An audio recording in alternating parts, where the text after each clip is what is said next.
저는 상처가 많은 사람입니다.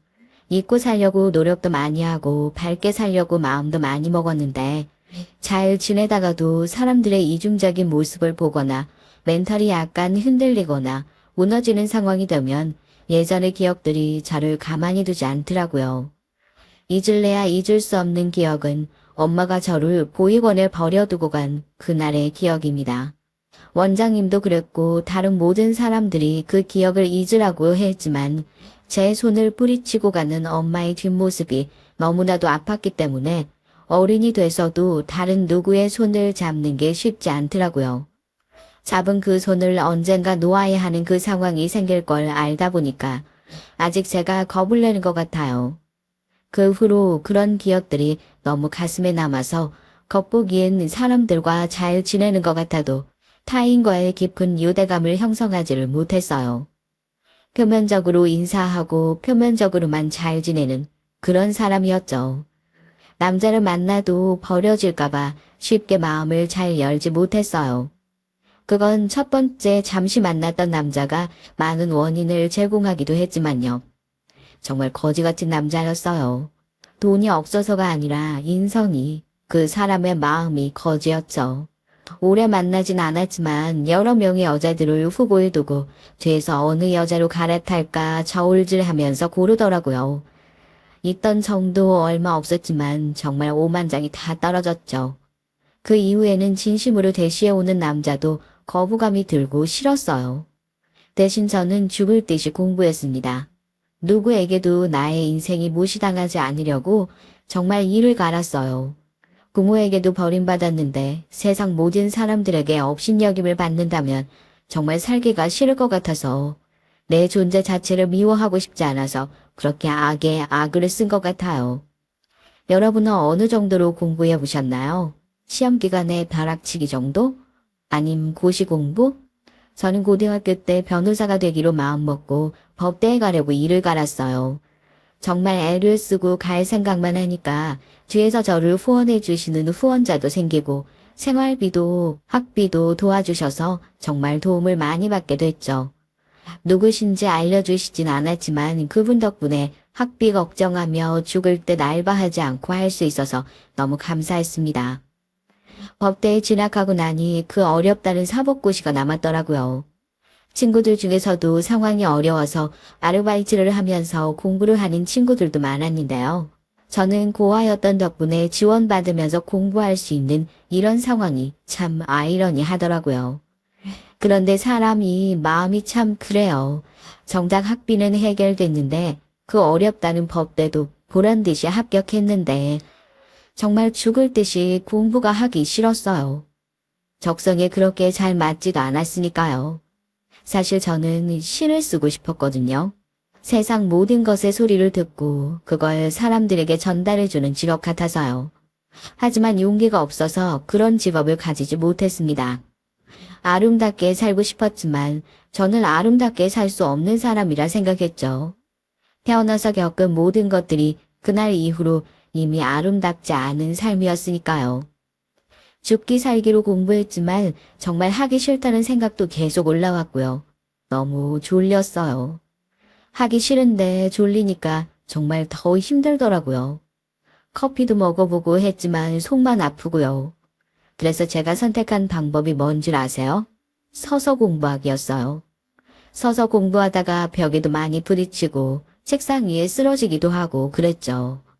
넘어지면 정말 너무 아픈 걸 아니까 그 다음부터 절대 넘어지지 않으려고 발버둥을 쳤죠. 하기 싫은 마음이 드는 건 어쩔 수 없는 거지만 마음이 어쩌든 말든 저는 그냥 해야 한다고만 생각하고 열심히 했던 것 같아요. 자존심만 남은 저는 세상에 합격 말고는 내가 살아갈 수 있는 어떤 방법도 없다고 생각했죠. 김연아 선수한테 몸 풀 때 무슨 생각하는지 인터뷰했던 동영상처럼 그냥 연습해야 하니까 연습했다는 마인드로 그렇게 하루하루 버텨가면서 했어요. 배가 부르면 졸린 것 같아서 배고픈 상태로 공부를 했고요. 다른 사람들은 앉아서 공부하면 살이 쪄서 힘들다고 하는데 저는 정말 군살 하나 없이 말라가더라고요. 하지만 공부가 더 잘 되고 덜 졸리니까 배고픈 것도 감당할 수 있다고 생각했어요. 그러나 점점 공부하는 것도 습관이 되고 성적이 잘 나오면 잘 나올수록 더 해낼 수 있다는 용기를 계속 가지게 됐고 전 결국 사법고시에 합격했습니다. 그런데 고시에 합격했다고 끝은 아니더라고요. 사업연수원은 또 다른 세상이었고 경쟁이었어요. 다들 있는 집 자식들도 많았고 이미 가족이 법조계에 있어서 연수원 성적이 잘 나오도록 이미 정해져 있는 사람들도 있다고 들었죠. 여기서 아무리 잘해도 1등은 될 수 없구나 하는 부정적인 생각에 빠지게 됐지만 1등이 될 수 없다는 걸 아니까 더 편하게 할 수 있더라고요. 교육받으면서 더 제 의견도 피력하고 변호하는 능력도 기를 수 있어서 또 다른 재미가 있었습니다.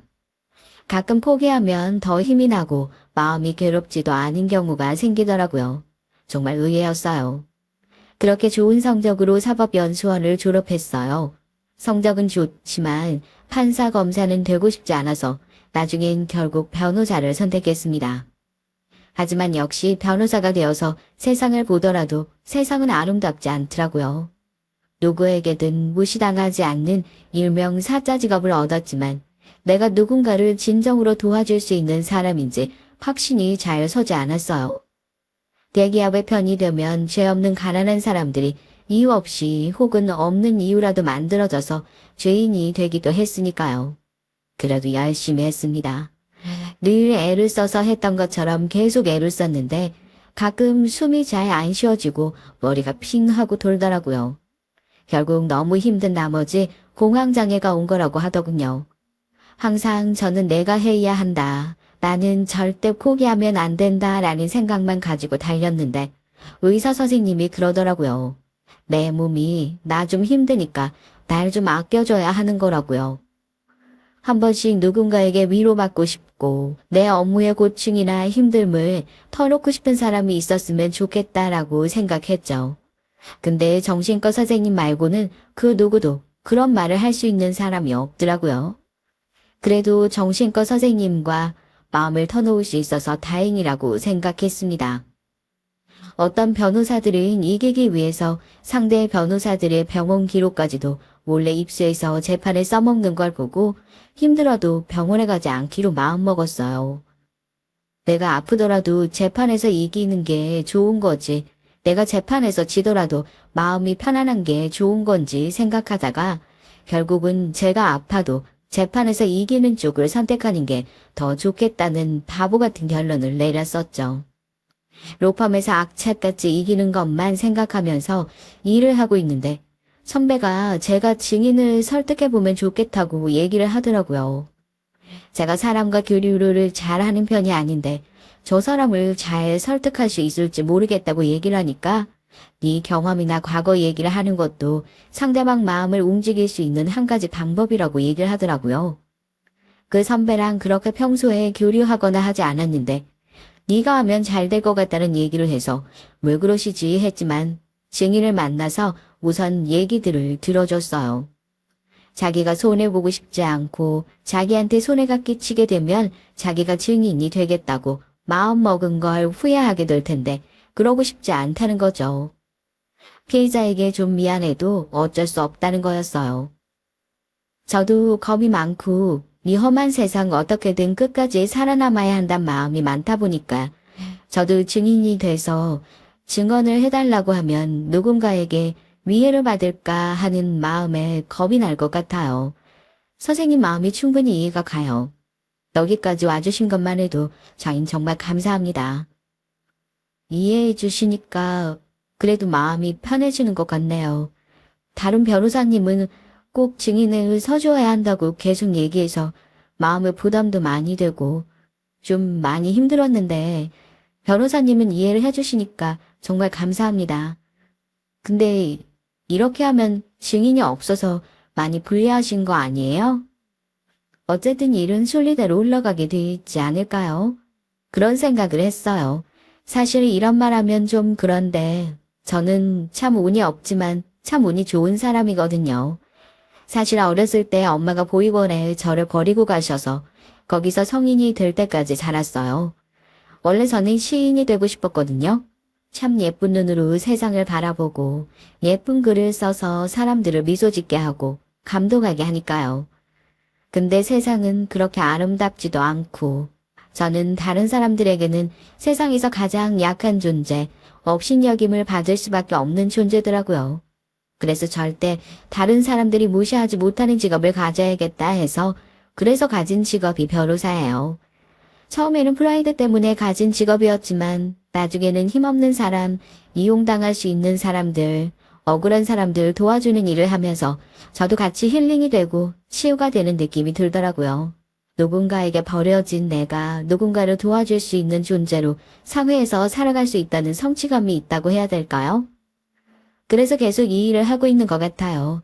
처음에는 어떻게든 저 사람들 꼭 잘되게 해줘야지 하는 마음에 안달복달해서 몸도 마음도 많이 아팠거든요.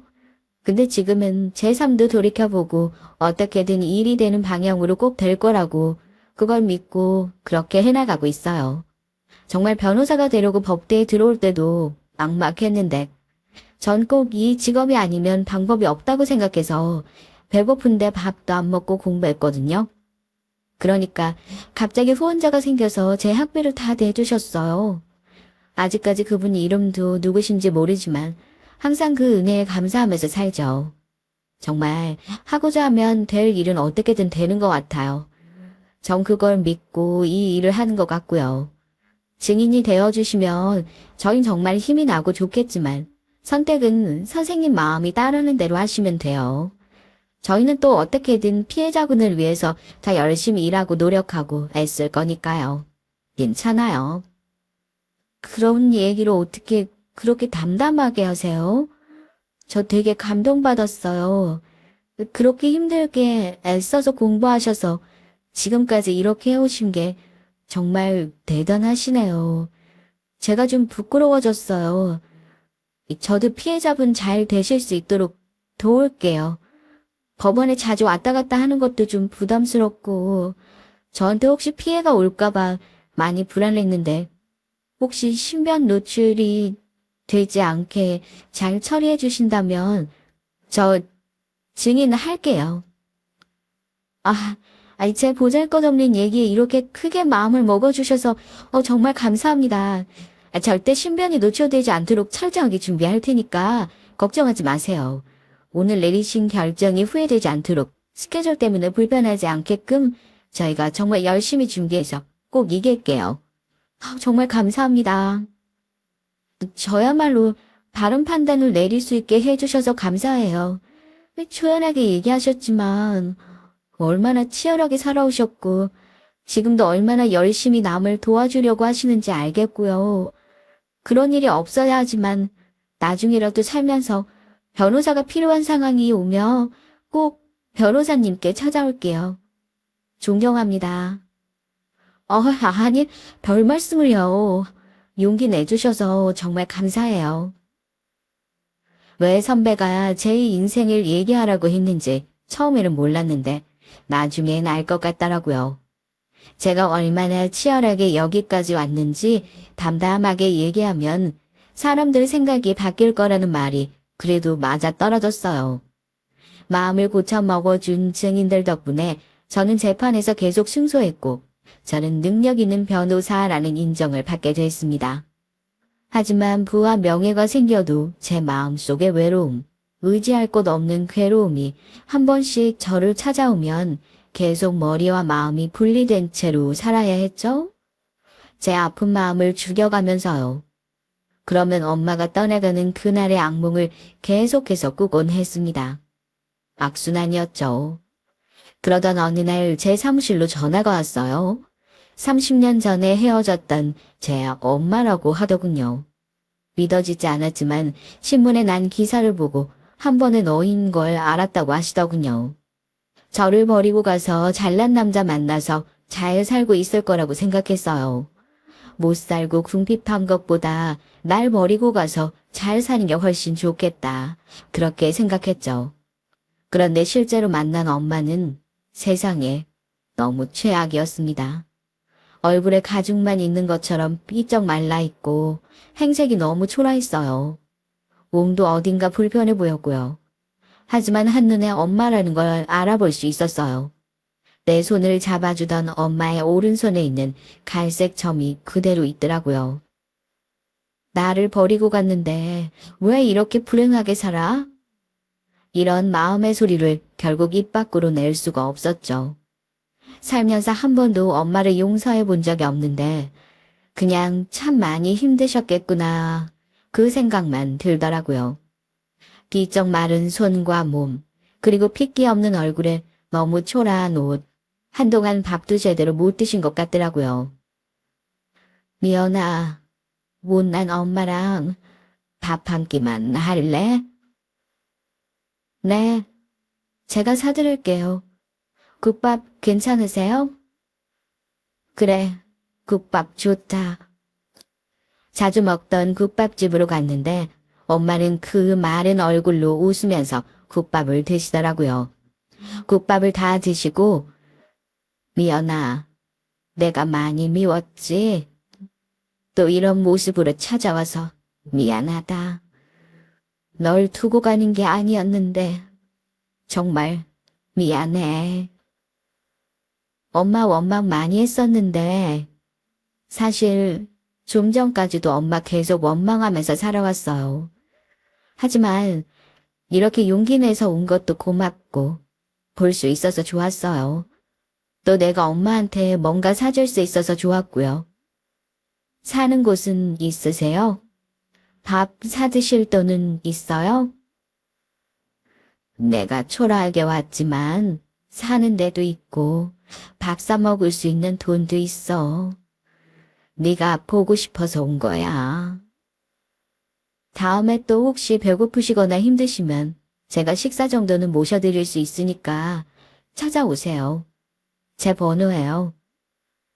그래. 정말 맛있게 먹고 간다. 정말 고맙다, 미연아. 엄마는 간신히 울음을 참으시는 것 같았죠. 돌아가는 그 뒷모습이 슬프면서도 기뻐 보였던 건 제 착각이었는지 모르겠지만 아마 엄마는 오늘 저와 함께 밥을 드시면서 그 오랜 시간 있었던 마음의 짐을 좀 벗으신 것 같았어요.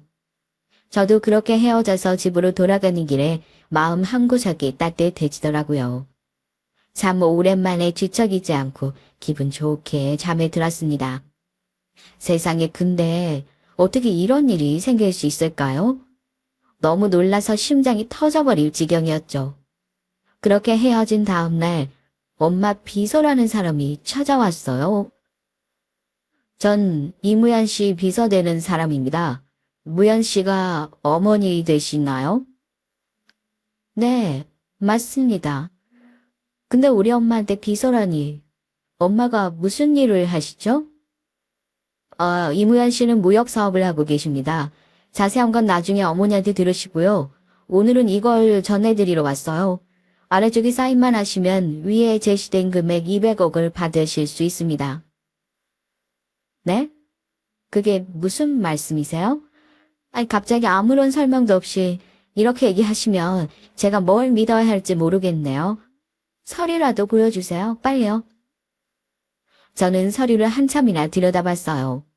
아무리 읽어도 이게 대체 무슨 상황인지 어떤 말인지 제대로 파악도 되지 않더라고요. 제가 변호사인데도 정신이 하나도 없었습니다. 이 허무맹랑한 계약 따위가 이해도 되지 않았고요. 이런 금액도 정말 말도 안 된다고 생각했어요. 아니 이게 지금 그러니까 강지용이라는 남자랑 결혼을 하면 200억을 받을 수 있다는 건가요? 이 남자가 누군지 모르겠는데 결혼은 어떻게 하고 이 남자랑 결혼한다고 200억을 주겠다는 것 자체는 믿을 수가 없는데 죄송하지만 돌아가 주세요. 저 어머니께서도 받아들이기 어려울 거라고 하셨습니다. 내일 다시 오겠습니다. 내일은 증빙서류라든지 계약이 확실한 증거들을 가지고 올 테니까 참고해서 결정해 주시면 감사하겠습니다. 모쪼록 좋은 답변 기다리겠습니다. 믿을 수가 없었습니다. 하지만 정말 다음날 비서는 또 찾아왔더라고요. 이 남자가 어떤 사람인지 어디에 있고 지금 몸 상태가 어떤지까지 나와 있더라고요. 사고로 인해서 몸이 많이 다쳐 있는 상태고 재활을 하고 있지만 몸 상태가 별로 호전되지 않을 거라는 설명이었습니다. 하지만 결혼만 하게 되면 200억이란 돈을 받을 수 있다는 조건이었죠. 아니, 엄마는 제가 왜 이 남자랑 결혼하기를 원하신다는 건가요? 그리고 직접 와서 설명도 해주시지 않고요? 이 남성분이 미연 씨에게 천생연분 같은 사람이라 놓치지 않았으면 좋겠다는 이유라고 하셨어요. 아니, 돈 많은 남자 만나서 호강하라는 건가요? 나도 200억은 아니지만 돈 없이 살지 않아요. 참 어이가 없네요. 그리고 이 강지용이라는 분은 어디에 있고 저를 아나요? 그분은 지금 병원에 있는 중이고요. 미연 씨가 사인을 하는 동시에 미연 씨에 대한 내용을 주용 씨에게 전달하도록 되어 있습니다. 아니, 그럼 그전에는 절대 만나볼 수 없다는 건가요? 네, 맞습니다. 정말 어이가 없었습니다. 저를 그렇게 힘들게 하고 외롭게 했던 엄마가 갑자기 나타나서는 계약 결혼을 시키려고 했다니요.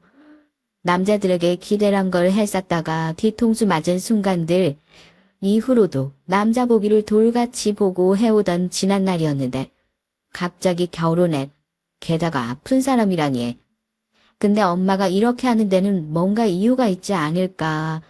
그때 나를 대하는 모습이 나를 공경에 빠뜨리려고 하시는 마음은 없어 보였는데 엄마를 한번 믿어보고 싶은 마음이 들었어요.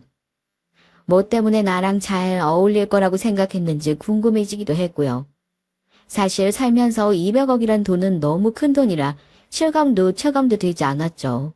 내가 좋아하는 햄버거 세트를 300만 번 이상 먹을 수 있는 돈인데 그건 내가 평생 30세끼를 햄버거를 먹어도 다 먹지도 못하는 양이라 정말 와닿지가 않았습니다. 그리고 결혼해서 안 맞으면 솔로처럼 살면 되니까 라고 생각하고 그냥 사인해버렸어요. 속으로 그랬던 것 같아요. 아, 에라 모르겠다. 정말 고민해봤자 답이 없는 것 같았기 때문이었습니다. 그래서 찾아간 주용 씨는 제 모든 상식과 편견을 벗어난 사람이었어요. 몸이 지금 많이 아프니까 성격이 많이 예민할 거라는 예측과 달리 참 많이 웃고 밝은 사람이었습니다. 밝게 웃는 모습에 서로 눈이 마주쳤는데 서로 눈이 마주치자마자 약속이라도 한 듯 동시에 보고 웃어버렸어요. 아, 네가 강주용? 그 이미연? 이런 것처럼요. 무슨 조화인지 처음 보는 사이인데 이런저런 많은 얘기를 했습니다. 편안한 친구 같기도 하고 지금의 그 상황을 받아들이기까지 많은 시간이 걸렸는데 받아들이고 나니까 마음이 많이 편해졌다는 그런 얘기들이었어요. 그냥 서로 좋아하는 것, 싫어하는 동물이나 곤충 등 시시껄렁하고 일반적인 얘기들을 하다가 정말 좋은 사람이란 걸 그냥 알게 됐죠. 그냥 얘기만 했는데도 편안하고 좋은 사람이라는 걸 알게 되는 게 쉽지 않잖아요. 근데 제가 그러고 있더라고요. 처음 만난 날 같이 병실에서 밥을 먹고 쉼 없이 대화를 했어요. 우리 참 친한 사이 같다 그러면서요. 처음 보는 몸 아픈 사람이랑 결혼하라고 해서 많이 황당했겠다라는 그 사람의 말에 그것보다도 엄마가 결혼하라고 다리를 놔주는 사람이 대체 어떤 사람일까 궁금하긴 했다고 얘기했죠. 대체 어떤 사람이길래 참 공감을 잘해주는 사람이구나 하는 걸 깨달았어요. 서로 힘든 처지가 이상하리만큼 잘 이해가 되더라고요. 어느샌가 엄마가 이 남자랑 결혼하라고 했던 게 조금씩 이해가 갔습니다. 비록 다리가 많이 아프지만 부드러운 음성에 상대방을 편하게 해주는 데다 누구보다 잘 공감해주고 같이 웃어주는 사람이었거든요. 그래서 맛있는 게 있으면 생각나서 또 포장해 가고 좋은 책이 있으면 또 사서 읽으라고 주곤 했죠. 다만 재활을 할 때 많이 힘들어하는 모습이 역력했어요. 거의 마음으로 낫지 않을 거라고 단정하고 포기하고 있다 보니 재활이 더 힘들다고 하더라고요. 그럴 때 아무렇지 않은 듯이 다리도 주물러주고 살짝 부축도 해주면서 같이 힘내자고 파이팅을 외치게 되더라고요. 일찍이 잘생긴 사람들이나 자기 잘난 맛에 사는 사람들이 어떤 생각을 하고 이성을 어떻게 대하는지에 대해 이미 많이 겪어봤던 저는 사실 남자에 대한 신뢰가 바닥인 상태였어요. 분명 좋은 사람일 수도 있다는 생각을 하지만 사실은 아닐걸? 썩어 빠진 생각 중일걸? 늘 이런 생각을 가지고 있었으니까요. 힘든 용주 씨를 위로해줘야겠다 하면서 찾아갔던 제가 도리어 용주 씨를 보면서 삶의 목표가 생기고 희망을 품고 애를 써 나가게 됐어요. 어느새 제가 힘들 때 더 용주 씨를 찾게 되더라고요. 그 누구에게도 털어놓을 수 없는 마음의 헛헛함, 외로움을 얘기하게 됐죠.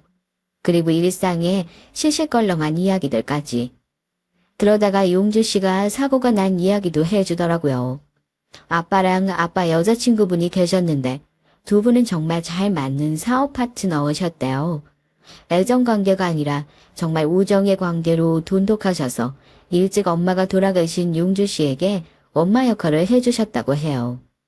항상 딸을 그리워하고 마음 아파하셨기 때문에 그걸 바라보는 용주 씨도 마음이 아팠었대요. 어렸을 때 딸과 어쩔 수 없이 헤어지고 평생 죄책감을 가지고 살다가 엄마가 필요한 용주 씨를 보시고 더 아껴주셨다고 합니다. 그래서 엄마의 빈자리를 크게 느끼지 않고 밝게 자랄 수 있었다고요. 그 아빠 친구분은 뒤에서 딸을 후원해 주시고 늘 딸에 대한 소식을 들으면서 사셨지만 너무 미안해서 다가설 수 없었다고요. 그러다 아빠, 친구분 용주 씨까지 셋이서 차를 타고 여행을 갔는데 경쟁사 대표가 고의로 낸 사고에 아줌마랑 용주 씨는 크게 다치고 아빠는 돌아가셨다고 하더라고요. 아직도 아빠가 많이 그립고 보고 싶다는 말에 다 큰 남자 어른 눈에서 다이아 같은 눈물이 뚝뚝 떨어지더라고요. 한참을 달래주다 뭔가 이상한 느낌이 설마 하면서 엄마 사진을 보여줬어요. 혹시 이 사람이 아빠 친구냐고 하니까 고개를 끄덕이더라고요. 그렇게 저도 한참 같이 울었습니다.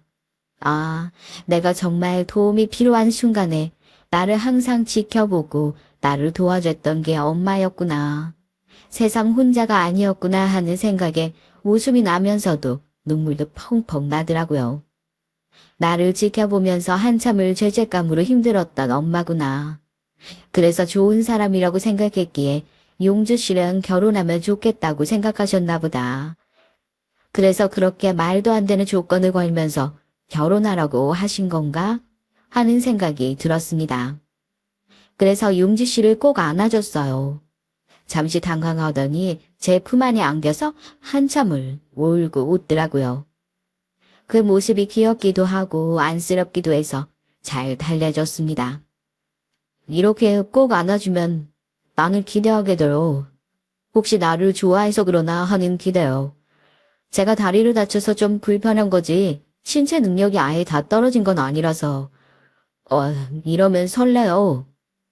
하고 수줍게 얘기하면서 얼굴을 붉히더라고요. 그래요? 그럼 이건 어때요? 그리고 조용히 다가가 입을 맞췄습니다.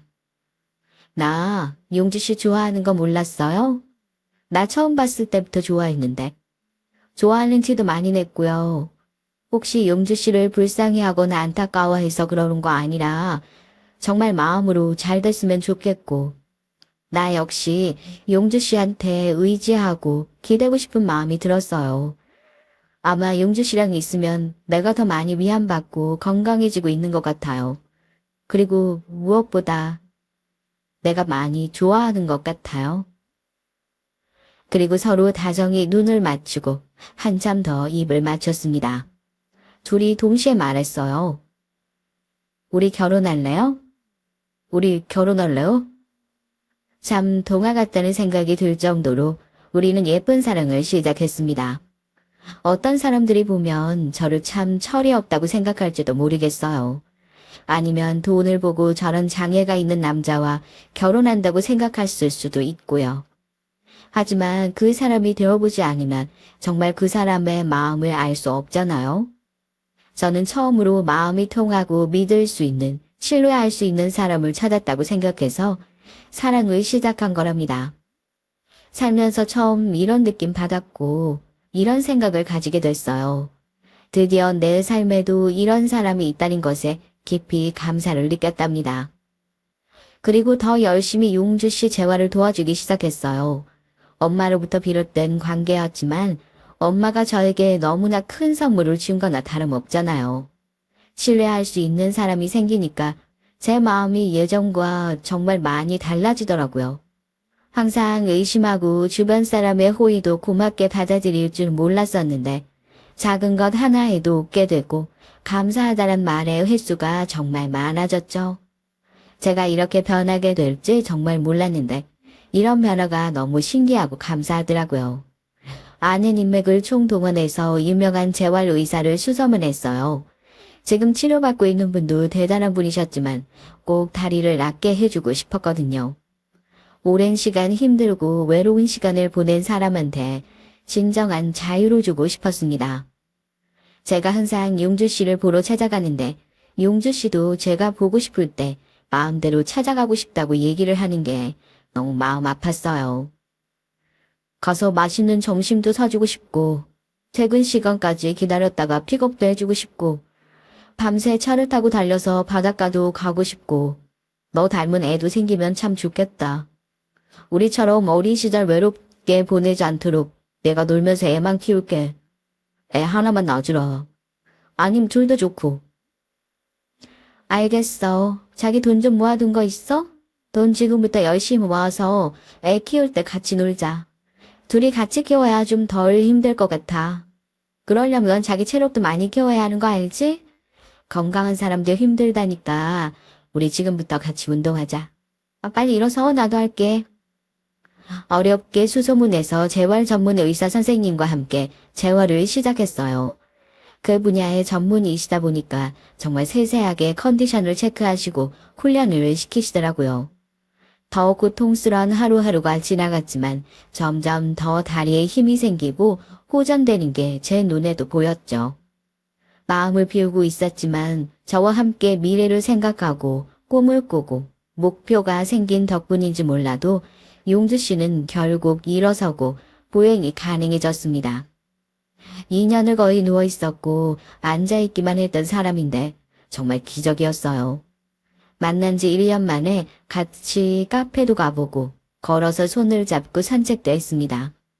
다른 분들에게는 가장 기본적인 일상이었겠지만 저희는 처음 맞는 일상이어서 강바람에 머리칼이 얼굴에 나부끼는 것조차 정말 새롭게 느껴지고 신기할 정도였습니다. 다른 공기, 다른 시간, 다른 세상, 살고 있는 착각이 들었어요. 결혼 준비를 하고 청첩장까지 찍었을 때 엄마가 오셨습니다. 전 사실 용주 씨한테 푹 빠져 있어서 200억은 기억도 못하고 있었죠. 엄마가 찾아오셨는데 그때 모습과는 전혀 다른 모습이라 더 놀랐어요. 엄마는 말쑥하게 정장을 차려 입으시고 화장도 하고 오셨죠. 전처럼 마르고 몸이 좀 불편해 보이셨지만 예전보다는 훨씬 좋아 보였습니다. 미연아, 많이 놀랐지? 엄마가 정말 미안하다. 너한테 정말 면목이 없어. 그때 거지처럼 입고 찾아갔던 건 널 시험하려고 했던 건 아니야. 다만 네가 날 용서해줬으면 하는 마음에. 저는 울먹거리면서 말하는 엄마를 그냥 안아줬습니다. 엄마는 제 품에 안겨서 한참을 우셨어요. 누가 딸을 버리고 행복했겠어요. 어린 저는 다 이해하지 못했었지만 용주 씨한테 들었던 엄마의 인생은 그리 호락호락하지 않았더라고요. 어떻게든 돈 벌어서 딸 뒷바라지를 하고 싶은 마음에 가리지 않고 온갖 일을 다 하셨다고요. 그러다 일본이랑 한국을 왔다 갔다 하면서 무역을 하는 일을 하시게 됐는데 그때 용주 씨 아버지를 만나셨대요. 배우자 없이 자식을 키우는 공통점이 있어서 금방 마음을 열고 서로 의지하면서 돈을 벌기 시작하셨다고 하시더라고요. 두 분이 그럼 사랑하는 사이셨냐고 하니까 희한하게도 그런 감정은 전혀 느끼지 않고 전쟁통에서 만난 전우 같은 느낌이셨대요. 그냥 의지가 되고 힘이 되는 절친을 만난 느낌이라 정말 전투하듯이 사업을 키워나가셨대요. 같이 용지 씨를 키우면서 딸에 대한 그리움과 괴로움을 이겨내기도 하고 그렇게 버티셨다고 하시더라고요.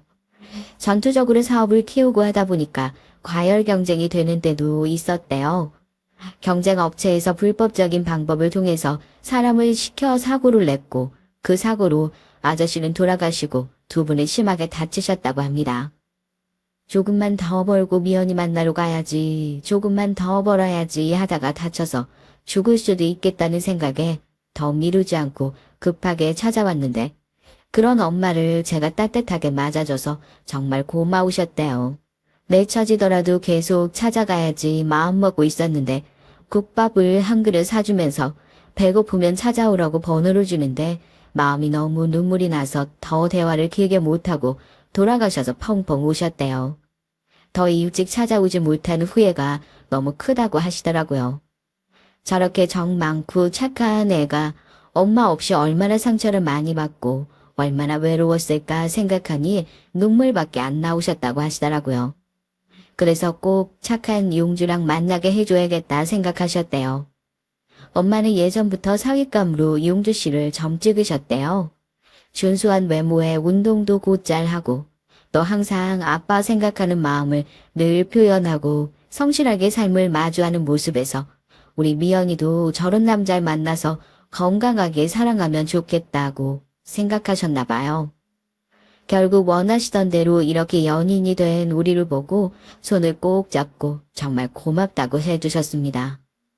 주용 씨는 다리가 심하게 다치자 사실 마음의 문도 많이 다치고 좌절도 많이 해서 웃고는 있지만 치료의 의지가 거의 잃어버린 상태였는데 저를 만나고 마음도 많이 치유되고 점점 재활의 의지가 생겨서 기적처럼 빨리 낫게 된 거라고 하셨어요.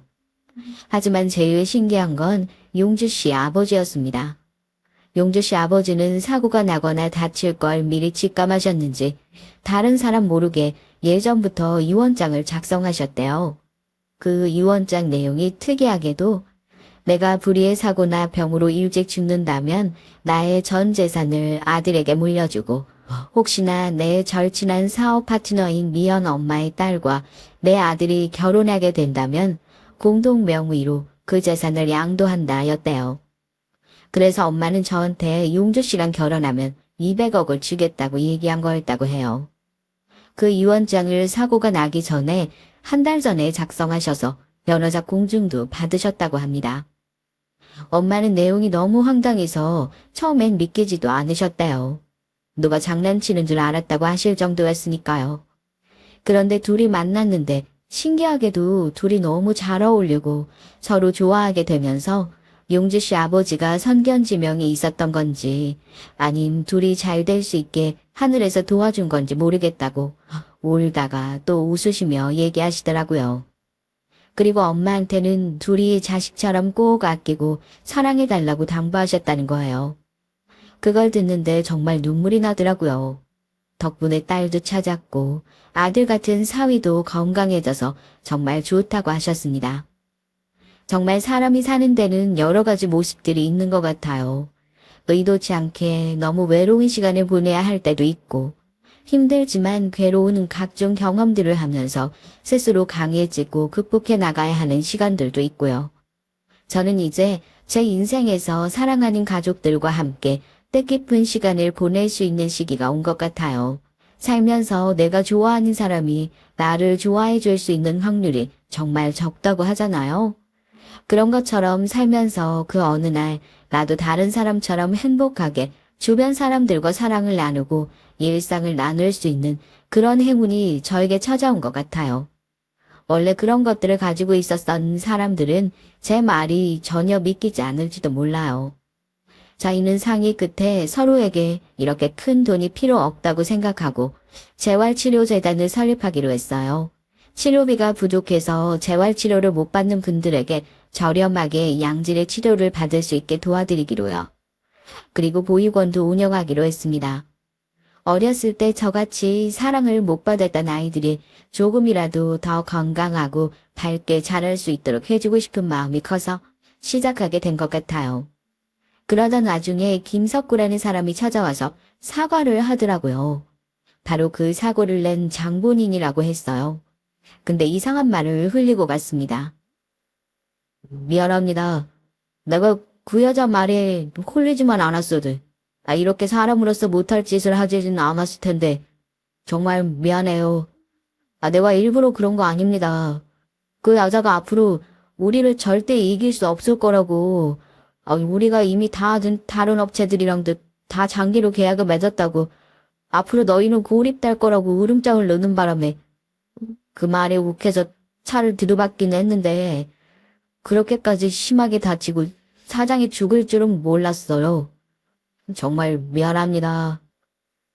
작정 왔던 거였으면 이렇게 사과까지 하러 오지 않았을 거라고 생각해요. 그만 돌아가시고 앞으로 다시는 마주치지 않았으면 좋겠습니다.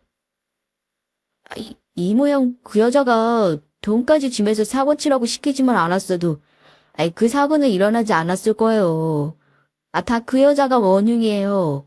날 유혹하고 사장에게 해코지하고 두치기지만 않았어도 이런 끔찍한 일은 일어나지 않았던 겁니다. 두 분 다 조심하세요. 두 사람은 그 여자 가면 속에 속고 있는 거라고요. 그 여자가 얼마나 악독한지 당신들 몰라요?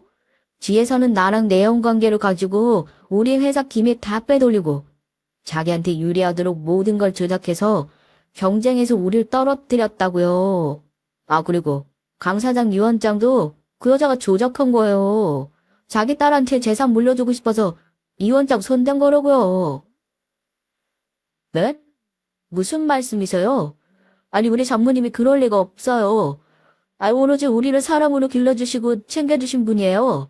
그리고 재산이 가지고 싶으면 돈을 빼돌려야 하잖아요. 저희랑 같이 재단 만들어서 어렵고 힘든 사람들 도와주고 있는데 저는 당신이 무슨 말 하는지 믿지 않습니다. 당신 아버지가 그 사고로 죽었어요. 왜 내 말을 안 믿지? 그 사고가 그냥 난 거라고 생각해요. 이 모양 그 여자가 사주로 그런 사고가 난 거라고요. 대체 이게 다 무슨 말이에요? 우리 엄마가 왜 그런 사고를 내야 하는 건데요? 엄마도 그 사고로 몸이 다쳐서 지금도 성하지 않으신데. 그런데 자기 몸을 망쳐가면서까지 사고를 내는 사람이 어딨냐고요. 말도 안 되는 거잖아요. 대체 무슨 감정이 있길래 이렇게 우리 엄마를 비난하고 모함하나요? 이런 것도 범죄에 해당하는 거 아세요?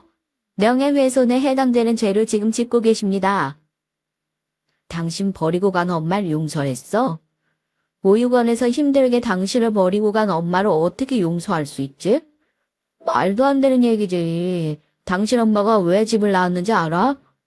남자한테 미쳐서 어린 딸 버리고 나왔던 거야. 이리저리 몸 굴리고 다니면서 돈 모았고 일본에서 몸 팔다가 강 사장 만난 거라고. 실컷 둘이 붙어먹다가 사업하면서 둘이 같이 하게 된 거고. 둘은 친구가 아니라고. 왜 당신을 데리러 오지 않았겠어? 둘이 즐겨야 하기 때문이야. 딸보다 남자가 더 좋고 그 남자 돈도 좋고 그 남자 돈이 아들에게 다 물려질 것 같으니까 갑자기 딸한테 연락해서 강 사장 아들 소개시켜 준 거지. 그리고 멋지게 유언장 수정하고 말이야. 둘 다 정신 차려. 네 엄마 그렇게 좋은 사람 아니야. 정신 차리고 상황을 직시해. 완전 범죄는 없어. 난 모든 증거를 다 가지고 있다고. 그래요? 증거 다 내놔봐요, 보게. 내놓으라고요. 뭐? 너 내 말 안 믿어? 네 엄마가 의심스럽지 않아? 널 버리고 간 여자야. 그 어린 나이에 너를 떼놓고 남자한테 미쳐서 간 여자라고. 그 벌은 남 줄까? 너네들은 그냥 희생양이야. 조금 있다 또 사고 내고 너희 명의로 된 재단이라 재산 꿀꺽 하겠지. 당장은 아니라도 매일매일 사고를 계약하고 있을걸. 그럴 일 없으니까 돌아가세요. 계속 이상한 소리 짓거리면 당신은 명예훼손으로 감옥에 쳐넣을 테니 어디에 가서도 몸 조심하고 행동까지 조심하는 게 좋을 겁니다. 내가 아는 장모님은 절대 그런 사람이 아니에요. 돌아가세요. 저는 너무 놀라서 바닥에 주저앉아 있었어요. 이게 무슨 말일까? 우리 엄마가 진짜 이런 엄청난 일을 꾸민 걸까? 앞뒤가 전혀 연결되지 않았죠. 사실이면 어떻게 해야 할까? 모든 사건의 원인이 엄마라면 저는 아마 제정신으로 살 수가 없을 것 같았죠. 지용 씨를 볼 엄두가 나지 않았어요. 고개를 숙이고 혼란스러워하는 나에게 주용 씨가 얘기했습니다. 저런 사람 말에 흔들릴 필요 없어요. 장모님은 절대 그럴 사람이 아니야. 난 오랫동안 그분을 봐왔고 어떤 어려움에도 변함없이 그 자리를 지키고 나와 함께 했던 사람이에요. 그런 나쁜 일을 하면서 나를 보고 안아주시고 토닥여 주실 분이 아니에요. 걱정하지 말아요. 그렇게 혼란스러워하는 우리 앞에 엄마가 나타나셨습니다. 괜찮니 얘들아? 오늘 많이 놀라서 무서웠을 것 같아. 최대한 빨리 온다고 했던 게 이렇게 시간이 걸려버렸다. 미안하다. 내가 삶을 바르게 살았으면 늘 언제나 바른 평판을 얻었을 텐데 그렇지를 못했어. 하지만 욕망 때문에 범죄에 가담하거나 주용이 너희 아빠에게 위해를 가하거나 한 적은 절대로 없단다. 꼭 믿어주렴. 저 속구러는 남자 원래 알고 지냈던 사이셨어요? 이상한 소리를 너무 많이 했어요. 내가 한국이랑 일본 왔다 갔다 하면서 자리를 아직 못 잡고 있을 때 저 사람 밑에서 일을 했어. 나한테 정말 친절하게 잘 대해줘서 나는 잘 믿고 따랐었지. 내 힘들었던 과거 얘기도 좀 털어놓고. 그런데 그렇게 허물없던 관계가 좀 부담스러울 정도로 달라지기 시작한 거야. 친절이 점점 부담스러워지고 뭔가 의도가 있다는 판단이 들더라고. 나를 여자로 좋아하고 있었던 거지. 공과 사를 철저히 하려고 선을 그었는데 그 사람은 펄쩍 뛰더라고. 왜 내 마음을 몰라주냐는 식으로 그렇게. 그 사람은 소유욕이 엄청나서 나까지도 자기 물건으로 생각하는 것처럼 놔주려고 하지 않았다. 그러다 그때 주용이 아빠를 만났어. 아이가 있다는 점도 공통점이었고 특히 나를 일하는 사람으로 대했지 여자로 대하거나 하지 않는 게 정말 마음에 들었다. 그래서 석구 그 사람 밑에서 나와 주용이 아빠랑 일하기 시작했어. 근데 그 사람은 자기 여자를 뺏긴 것처럼 분노하고 나를 회유하고 난리도 아니었지. 늘 자기 맘대로 하고 살았는데 자기 여자를 뺏겼다고 생각하는 것 같더라고. 그 다음부터 심심하면 나한테 나타나서 우리 사업을 회방 놓고 뒤에서 나쁜 일들을 꾸미고 하더라고. 주용이 아빠한테 얼마나 미안했는지. 내가 그냥 다른 데서 일하겠다고 했는데 그럴 필요 없다고 하더라. 늘 그래서 주용이 아빠한테 더 잘했다? 그래도 우리는 늘 최고의 동료이자 전우였지. 그 사람이 뭐라고 했는지 모르겠지만 한 번도 선을 넘거나 이상한 관계였던 적은 없다. 그랬다면 너희 둘을 달이나 주지도 않았을 거야. 그러니까 괴로워하거나 고통스러워하지 않아도 괜찮아. 미연아, 많이 놀랐지? 이렇게 부족한 엄마라서 미안하다. 그 사람이 그렇게 이상한 소리를 한 건 우리를 혼란스럽게 만들어서 지금 하는 사업을 다 회방 놓으려고 그러는 거야. 우리 사고를 지시하고 만들었을 때도 억울하지만 나는 더 일을 키우고 싶지 않아서 그냥 넘어가려고 했는데 이제 더 이상은 못 참겠다. 소송도 불사할 거고 너희들 꼭 지킬 거야. 두고 봐. 잠시나마 흔들려서 죄송해요. 엄마가 그렇게 얘기해 주셔서 얼마나 안심이 되는지 몰라요. 모두 다 그 사람이 말한 대로 했으면 정말 견디기 힘들었을 거예요. 그동안 열심히 버텨주셔서, 살아주셔서 감사해요. 엄마도 너희들이 믿어줘서 정말 고맙다. 너를 놔두고 갈 때 너희 아빠 가족들이 가서 돈을 붙여주면 너를 잘 키워주겠다는 말만 믿고 꼬박꼬박 돈을 붙였었다. 그런데 네가 보고 싶어서 전화 바꿔달라고 하고 사진을 보내달라고 해도 보내주질 않더구나. 나중에 보니까 너는 이미 보육원 내놓고 자기들끼리 내 돈 받아서 먹고 살고 있었어. 나는 그게 너무 서럽고 눈물이 났다. 너한테 모진 기억만 남겨주고 그 춥고 힘들었을 유년기에 너한테 해준 게 없어서 내가 너무 미안해. 친척이라고 내가 사람을 너무 믿었다. 그래도 험한 모습으로 찾아온 나한테 밥 사주는 네가 정말 고마웠어. 너희들의 행복을 위해서라면 내가 무슨 일이라도 하마. 너희들을 내가 꼭 지켜줄게. 엄마, 그걸 왜 이제 얘기하세요? 제가 그것도 모르고 엄마는 얼마나 원망했었는데. 지금이라도 이렇게 살아계시고 주영 씨랑 만나게 해주셔서 전 너무 감사해요.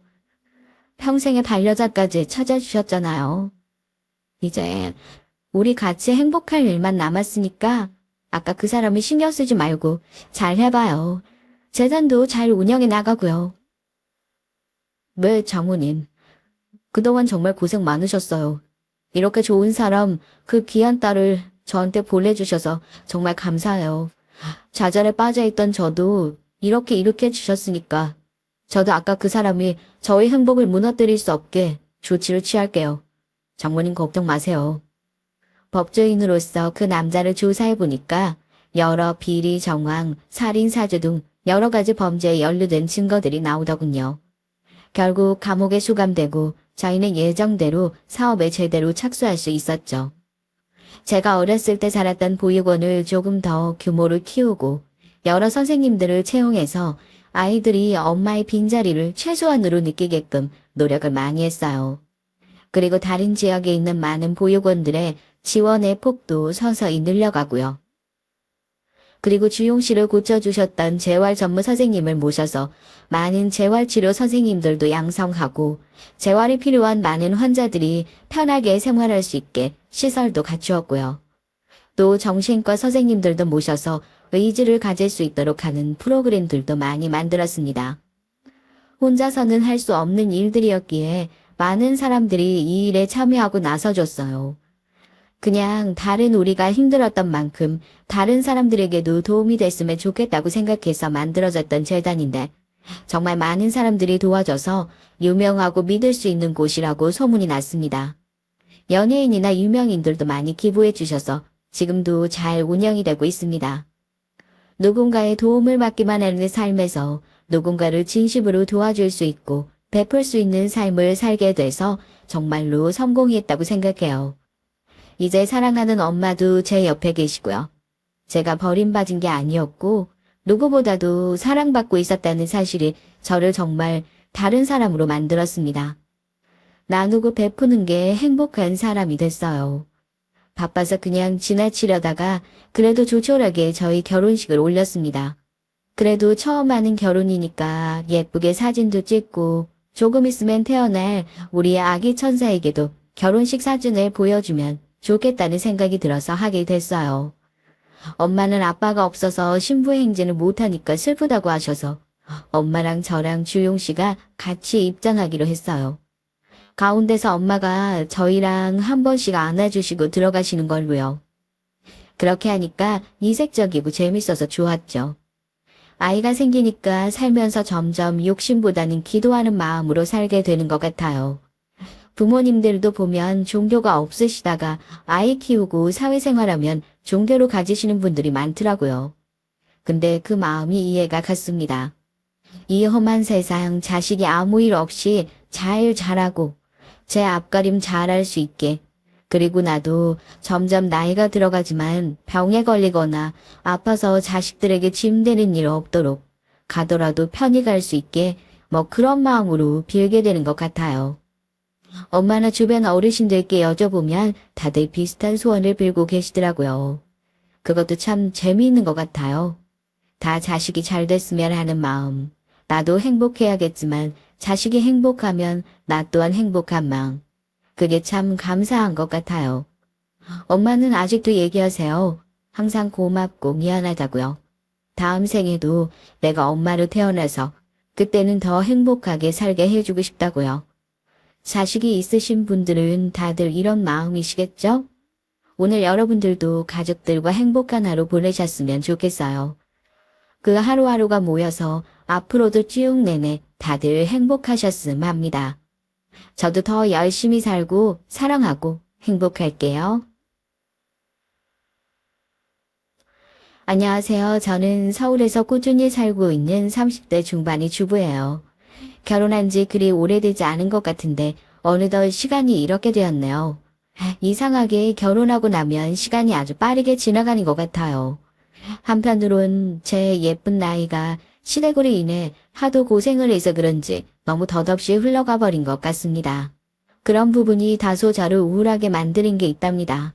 저는 누나만 둘의 아들이라면 아주 죽고 못 사는 어머니가 근처에 살고 있어서 매번 힘이 들었어요.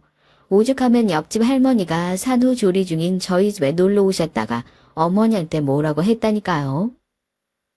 아이고 거참 시어머니가 되게 며느리를 못 잡아먹어서 한다리네. 애기 이제 막 놓은 며느리 아직 솜털도 안 빠졌구만. 뭘 그렇게 시켰어요? 손이 없어, 발이 없어. 아닌 게 아니라 우리 어머니는 진짜 하나부터 열까지 저를 엄청 부려먹고 시켜대셨거든요. 꼭두 새벽에 애기 수유하고 있는데 문을 거칠게 두드리시더니 제가 문을 열어드리니까 박차고 들어오신 거예요. 그래놓고 또 그나마 옆집 할머니랑 안면이 있다고 아침에 10시쯤 돼서 우리 집에 부른 거 있죠. 아무리 아들 집이라지만 같이 살고 있는 며느리인 제 입장은 조금도 생각을 못 하시나 봐요. 이때 저는 망설이다가 도저히 안 되겠어서 조심스럽게 말을 꺼냈고 그게 어머니 성질을 더 긁어버렸나 봐요. 어머니, 저 윤호 수유해야 하고 집도 엉망인데 옆집 할머니 오시면 집도 다 치워야 하고 제가 체력이 좀 안 돼서 힘들 것 같아요. 어머니 댁으로 부르시면 안 될까요?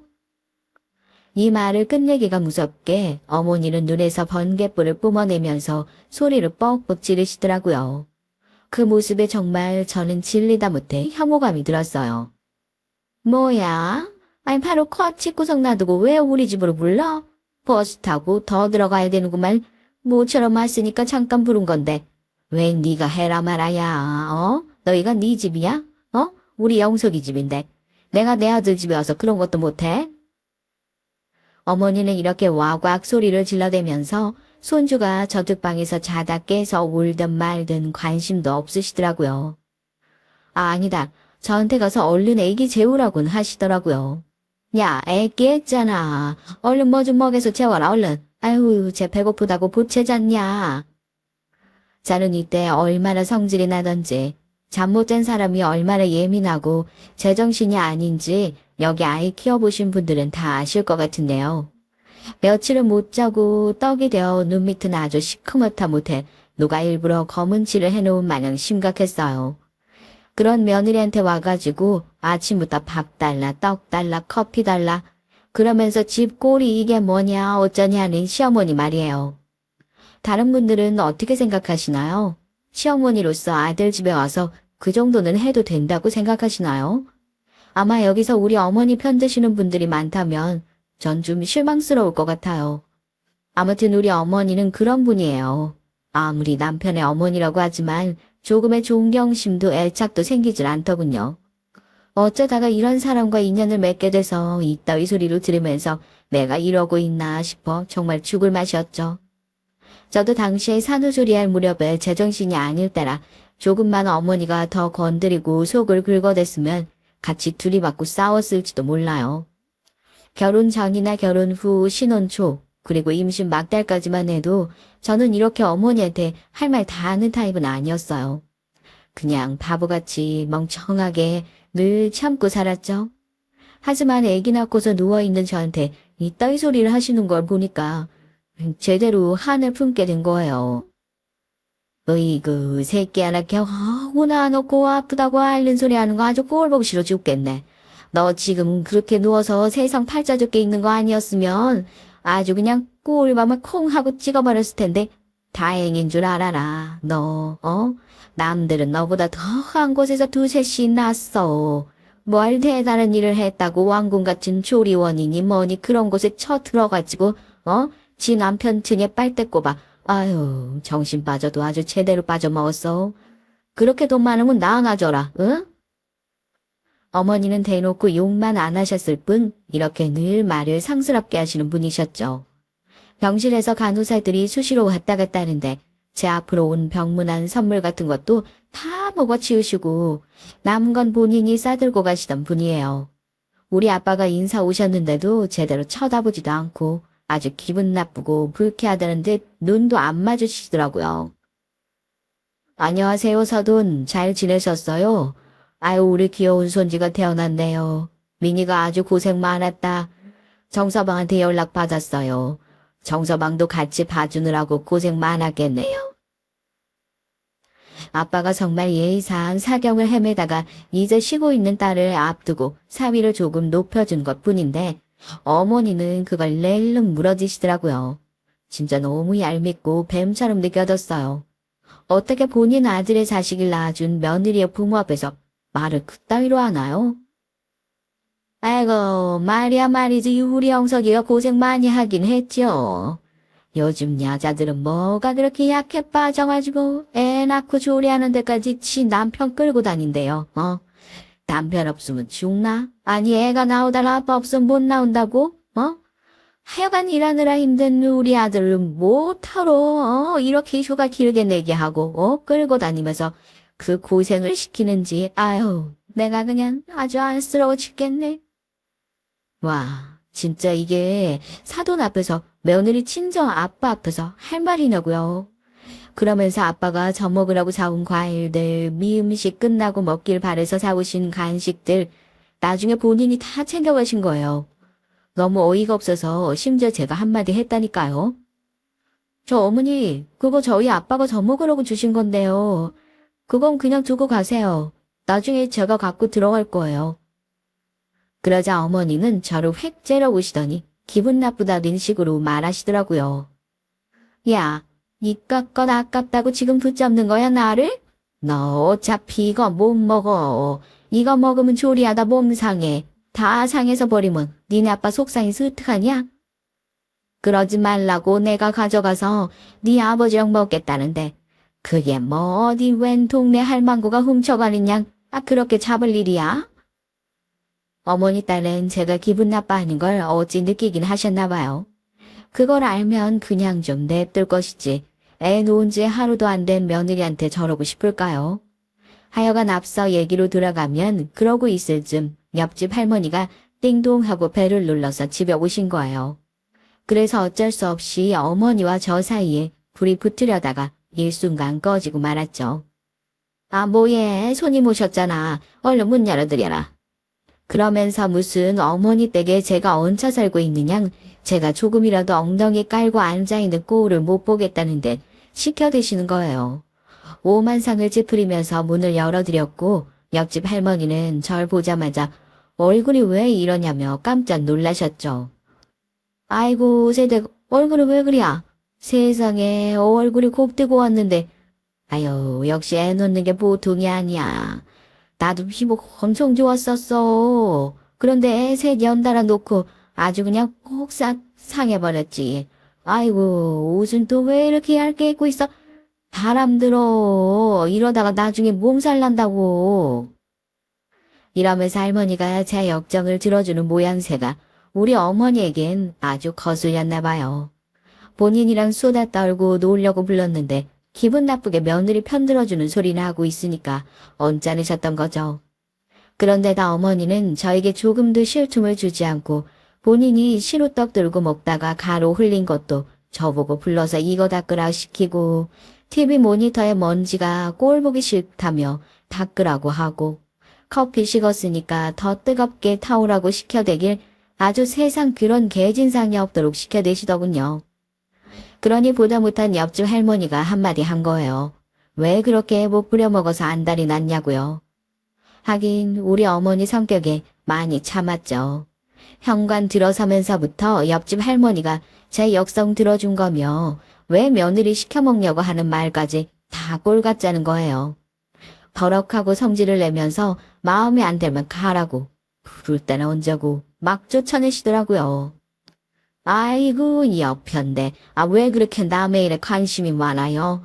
내가 내 며느리한테 말하는 건데 뭘 그렇게 참견질이냐고.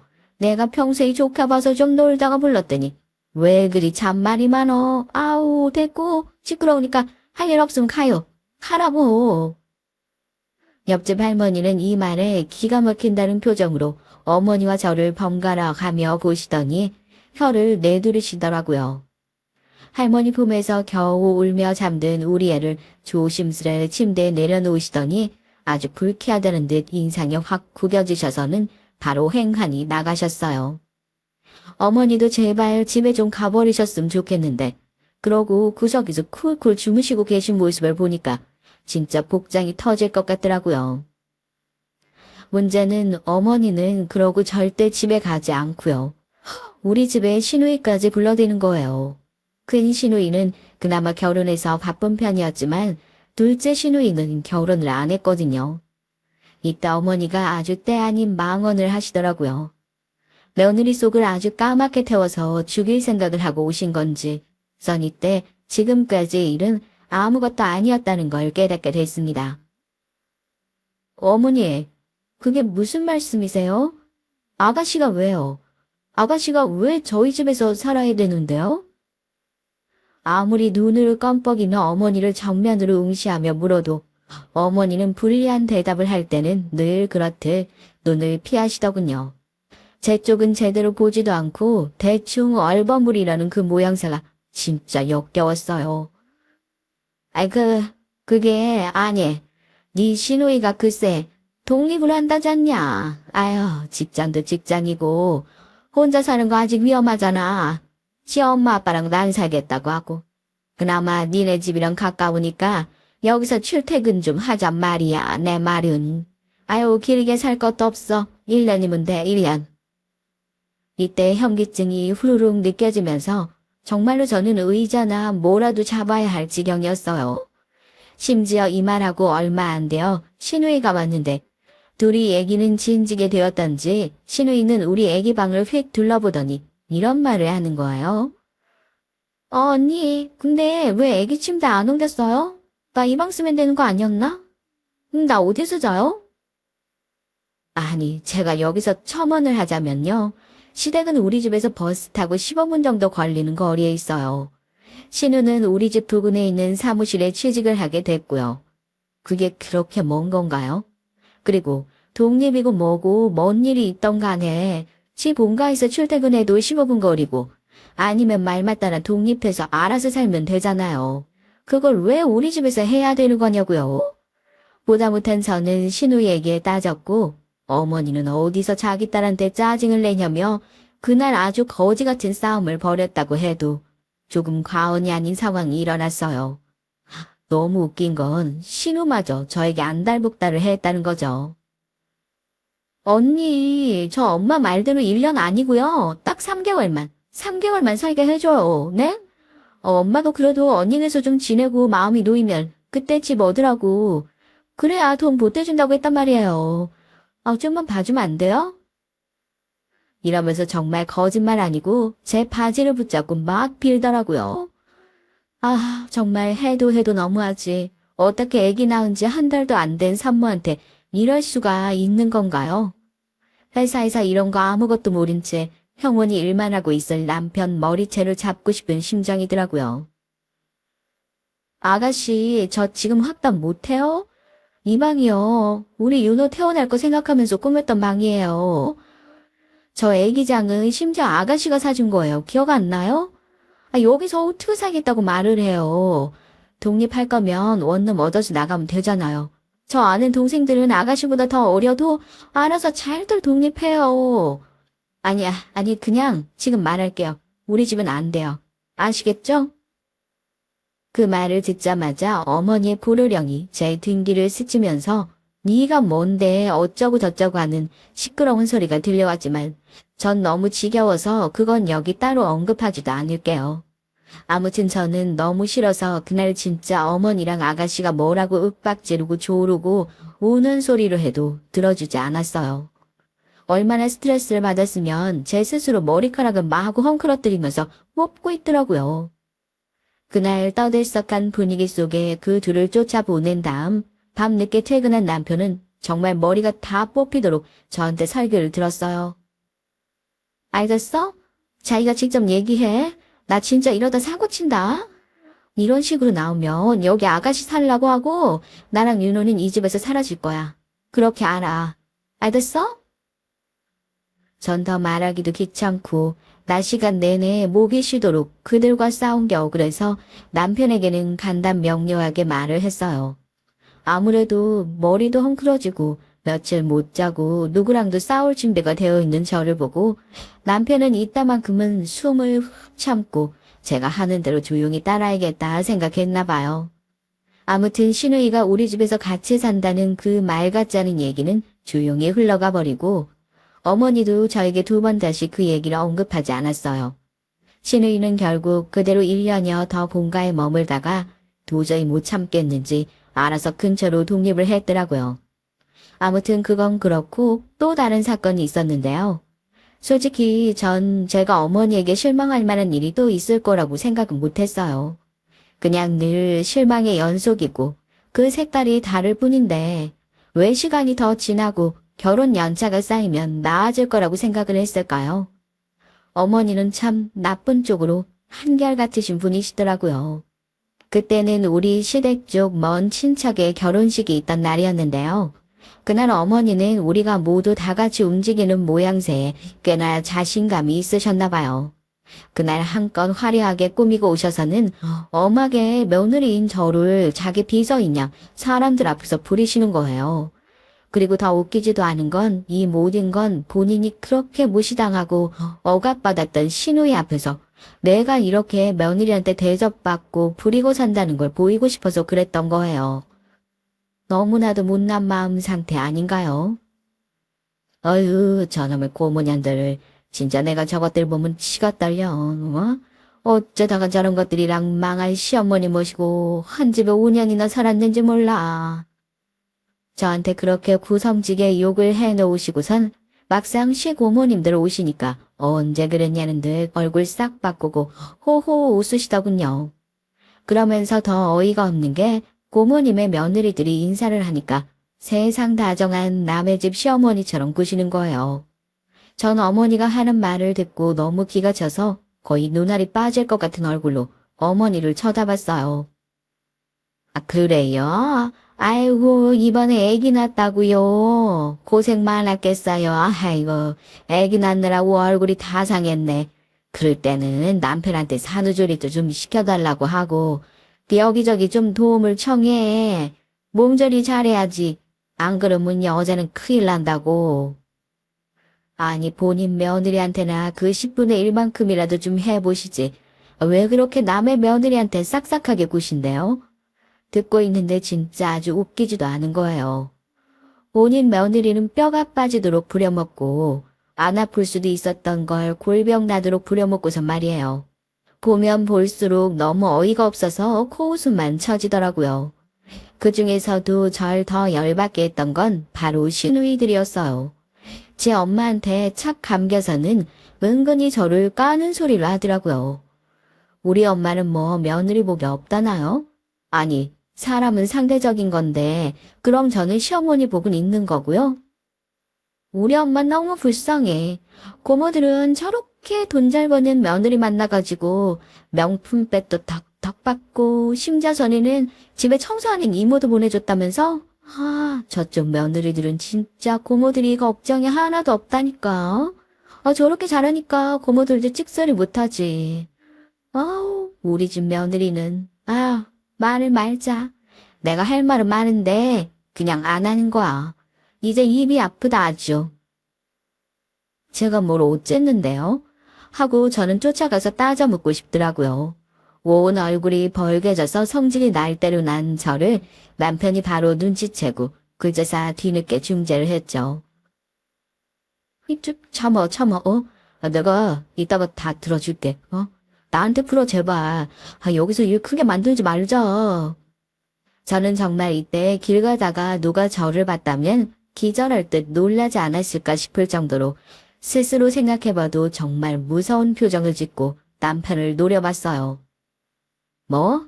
나한테 풀라고? 그럼 당신한테 풀고 있고 그 짓거리를 맨날 하면서 살라는 거야?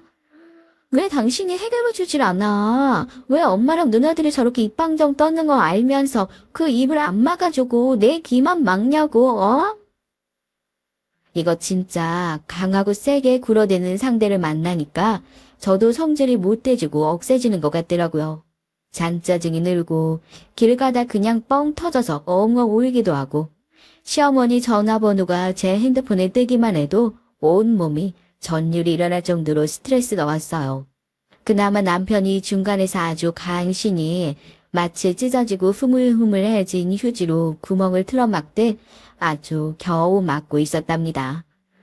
그런데 저도 말이에요. 이렇게 풍선처럼 부풀어 있던 화가 뻥 터져버리면서 어머니와 어머니 아들, 딸들이 모두 기함하게 만들 정도로 사고를 친 날이 있었어요. 사실 아쉬운 게 뭐 들이받기라도 했으면 좋았을 텐데 그러진 않고 그냥 저 혼자 좀 살고자 튀어올랐네요. 그날 전 어머니와 신우들 그리고 우리 남편이 보는 앞에서 바로 혼자 진가방에 싸들고 나갔거든요. 애도 데리고 나가지 않았어요. 그렇게 애 키우는 거 우습게 보고 네가 뭘 힘드냐고 맨날 애랑 쳐논다고 했으니까 잘들 노시라고 두고 가봤어요. 나중에 이 부분으로 친구한테 욕을 먹긴 했지만요. 이 애가 미쳤나 봐. 야, 너 그러면 안 돼. 내가 그러다 나갔다가 이혼할 때 분리해서 얼마나 골머리를 앓았는데. 너 그러지 말고 오늘이라도 들어가서 애라도 데리고 나와. 아무튼 엄마가 애를 그렇게 버리든 놔두고 생활권을 나가면 나중에 이혼할 때 좋을 게 하나도 없어요. 애 평생 안 보고 살 거 아니잖아. 이 말에 저도 약간은 불안한 거예요. 실제로 적극적으로 이혼을 한다거나 뭐 양육권 문제까지 갈 정도로 심각하게 일을 키우고 싶진 않았거든요.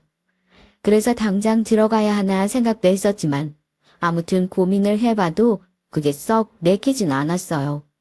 그리고 제 예상은 맞아 떨어졌고 일주일 가까이 친정에 와 있던 저에게 남편이 빌면서 연락이 왔습니다. 민여, 제발 돌아와. 아니, 엄마도 누나들도 너한테 잘못했대. 응? 그냥 들어와라, 제발. 미안해. 심지어 저희 아빠에게도 전화를 걸어서 막 사과를 하고 쩔쩔매고 있으니 아빠도 그만하면 들어가라고 하시더라고요. 네 남편 너무 속썩이지 말고 그만하면 됐으니까 들어가라. 어른들도 걱정하시잖냐, 응? 아빠는 속 사정을 자세히 모르니까 이렇게 말씀하시더라고요. 사실 저도 가타부터 자세히 말하지 않았던 이유가 있어요. 우리 아빠는 뭐랄까 좀 저를 키우느라 아주 고생을 많이 하신 분이에요. 본인에게 들어가는 돈은 칼같이 아끼고 허름하게 다니시면서 흰머리 염색도 귀찮다고 안 하시면서 저에게는 아끼지 않고 웬만한 거 다 해주려고 노력하셨어요. 그렇다고 사치스러우신 건 절대 아니고 적당한 선에서 교육이나 이런 것들을 다 시키려고 하셨답니다. 사실 이제야 말인데 저는 엄마가 안 계시거든요. 일찍 돌아가셔서 아빠랑 혼자 저를 키우셨는데 어릴 적부터 학교 무슨 상담이나 운동회 같은 건 꼭 아빠가 혼자 와서 저와 함께 해주셨죠. 그렇게 저를 애틋하게 생각하시는 분이고 하늘 아래 아빠와 저 단 둘만 있다고 여기시는 분이라고요.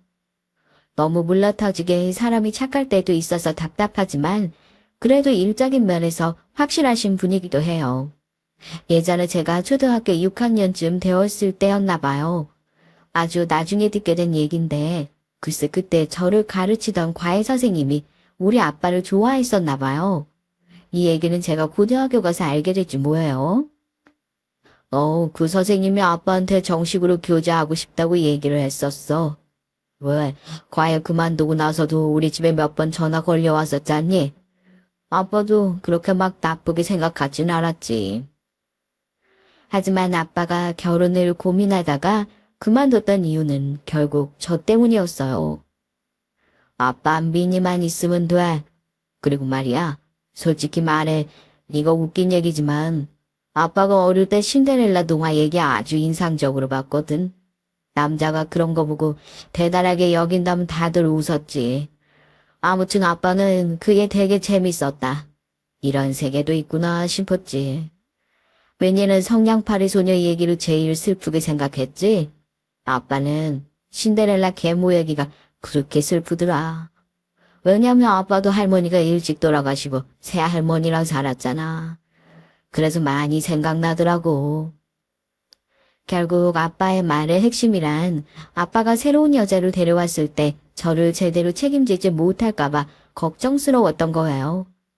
아빠 본인이 저에게 신경을 못 쓸 것이 두려웠다는 거죠. 본인이 새할머니 밑에서 자랄 때 차별도 많이 당하고 할아버지가 본체 만취하며 신경도 못 쓰시던 걸 생각하니 그게 저에게 대물림 될까봐 걱정이 되셨대요. 이렇게 끔찍하게 저를 생각하는 아빠에게 저는 좀처럼 인생에서 힘든 일이 생겨도 말을 잘 못 떼겠더라고요. 그 누구보다 아빠가 가슴 아파하고 괴로워할 거 아닐까요? 반면에 저렇게 나를 정말 눈에 넣지 못해서 애틋해하고 안타까워하는 우리 아빠가 있는데 그렇게 귀한 나를 함부로 대하고 길가에 쓰레기만도 못하게 굴려대는 우리 어머니 말이에요. 둘이 너무 상반되니까 이 환경이 저를 냉탕 온탕처럼 힘들게 하더라고요. 솔직한 마음으로 저는 좀 더 시댁과 남편을 마음고생시키고 싶었고 그들이 아주 똥줄 빠지도록 힘든 걸 겪어보게 하고 싶었어요. 니들도 내 피 말렸으니까 니들도 한번 밤잠 안 자고 예민한 애 데리고 밤낮으로 고생하면서 내 빈자리 겪어봐라 싶었죠. 하지만 별 수 없잖아요. 아빠가 저렇게 보태시면서 빨리 집으로 들어가라고 하시니까 그러니까 말이에요. 게다가 집에 사위를 불러다가 뭐가 이쁘다고 밥을 한 상 가득 차려가지고 먹이신 거예요. 근데 저는 아빠가 거기서 하는 말씀에 그만 눈물이 와악 하고 터져나와서 방으로 훅 들어가 버렸어요. 제가 제대로 된 사실을 말하지도 않았지만 아빠는 딸이 이렇게 말없이 짐을 싸서 애기도 없이 친정에 돌아온 걸 보고 어느 정도 힘듦을 짐작은 하셨던 거예요. 식사하면서 고개도 못 들고 있는 제 남편에게 몇 마디를 얹으시는데 진짜 못 참겠더라고요. 있잖아 자네, 우리 미니 말이야. 내가 정말 힘들게 키웠나. 자네도 그렇게 컸지. 자네도 자네 어머니께 그렇게 귀한 아들이지 않나. 그리고 자네 역시 윤호 태어날 때 아주 이상한 기분 느꼈지. 그때 자네 우는 모습을 내가 처음 봤었고 나도 그랬어. 니니 태어날 때 저 조그만 녀석이 내 손에 퍽 안겨서 우는 걸 볼 때 아주 기분이 이상하더라고. 이때부터 뭔가 심상치 않아서 저는 약간은 목이 메어오는 걸 느꼈는데 역시나 제 예상은 틀리지 않았습니다. 그렇게 나한테 소중한 딸이야. 자네한테는 그저 와이프고 부인이고 애 엄마겠지만 내가 그렇게 귀하게 예쁘게 당당하게 키워낸 애야. 자네도 그 기분 조금만 알아줬으면 좋겠네. 우리 민이도 자네한테 앞으로 더 잘해줄 테고 말이야. 나도 항상 자네를 볼 때 자네 어머니를 생각해. 자네도 가끔은 우리 민이를 볼 때 내 생각을 해줬으면 좋겠네. 그렇게 소중하고 소중하게 여기던 녀석이 자네한테 간다고 할 때 내가 어떤 마음으로 보냈는지 말이야. 여기쯤 오니까 전 도무지 같은 식탁 앞에 앉아있을 수가 없더라고요. 일어나서 그대로 방으로 들어가서 결혼 전 제 방이었던 곳에 침대에 누워 한참을 울었습니다. 아빠 딸이 얼마나 속상했을까. 딸이 말도 없이 어두운 얼굴로 짐을 싸서 들어왔을 때 얼마나 많은 걸 묻고 싶었을까. 아빠를 위해서라도 내가 얼른 집에 돌아가야겠다. 가서 죽이 되든 밥이 되든 어떻게건 살아야겠다는 생각만 들었어요. 그렇게 전 옷을 다시 잘 챙겨 입고 방 안에서 한참을 머뭇거리다가 결국 남편과 함께 집으로 돌아갔답니다. 이대로 집에 돌아와 보니 정말 가관이긴 했어요. 집은 엉망진창이 돼 있고 친정에서 우리 아빠와 보낸 날들은 훈훈했지만 제 현실은 아주 가혹하더라고요. 애는 콧물 눈물 아주 범벅이 되어가지고 얼굴도 엉망진창, 눈도 제대로 못 뜨고 있었고 어떻게 어른 두세 명이서 애 하나 못 보는지 기가 막혔습니다. 어머니는 저를 아주 경직된 표정으로 쳐다보더니 입이 떼이지 않는 듯 했지만 이때만은 아들 눈치를 보시더군요. 그래, 왔냐? 아유, 피곤하다. 아유, 나 이제 그만 간다. 그러더니 얼른 짐들을 챙겨서는 떨떠름한 표정의 신우들과 함께 곧장 일어서시더라고요. 뭔가 할 말도 많고 저에게 따지고 싶은 것들도 많았겠죠. 하지만 상황이 이러니 뭐 더 할 말도 없고 그냥 속으로 죽이는 수밖에 없었을 것 같아요. 그 뒤로 뭐랄까 한 2, 3개월 정도는 아주 평범하게 일상이 흘러갔습니다. 저에게 있어서 적어도 최근까지 들어서 종합을 해보자면 이때만큼 시댁과 접촉 없이 조용히 지나갔던 날들도 없었던 것 같아요. 남편은 적잖이 제 눈치를 보고 있던 때였고 저도 그럭저럭 응해주던 시기였답니다. 하지만 그런 평화는 길지 않더라고요. 역시 사람은 변하지 않나 봐요. 명절 때 다 같이 모인 자리에서 어머니랑 신우들은 그만하면 시간이 지났고 지들이 많이 참았다고 생각했는지 여지없이 제 험담을 늘어놓더라고요. 특히 신우가 하는 말은 그냥 넘기기가 힘들었습니다. 어휴, 결혼한 여자가 그렇게 집을 내팽개치고 나간 게 어딨어? 썰렁 친정집 들어가 버리고 말이야. 그것도 그래. 친정아빠도 딸이 그러면 야단쳐서 내쫓아야지. 그걸 일주일이 되도록 데리고 있어? 손주 내팽개치고 온 딸인데 그러다가 손주 다치거나 아프게라도 하면 어쩌려고? 어지간히 저한테 쌓인 게 많았던지 꼭 할 말을 해야겠다는 의지가 아주 강력하게 보이더라고요. 전 집도 한번 나갔었겠다 배는 게 없었어요. 그때부터 정말 강대강으로 줄다리기가 거세기 시작된 것 같아요.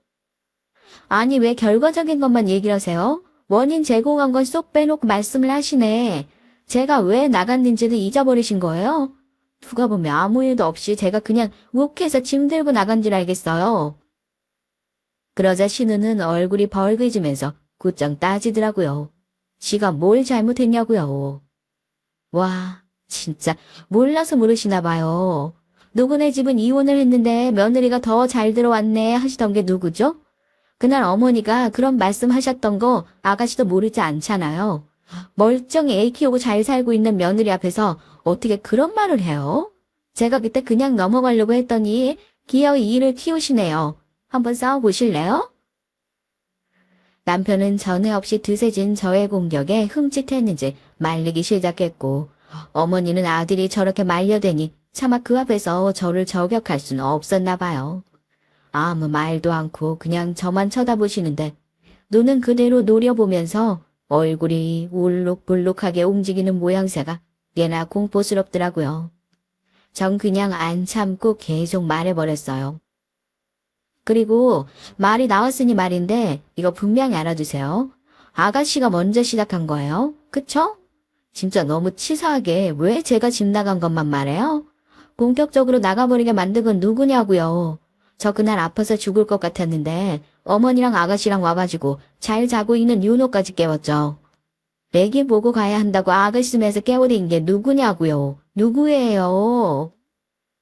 저는 정말 그 당시 장염 걸려서 힘들어 죽겠는데 이러지도 저러지도 못하고 누워있던 날이었거든요.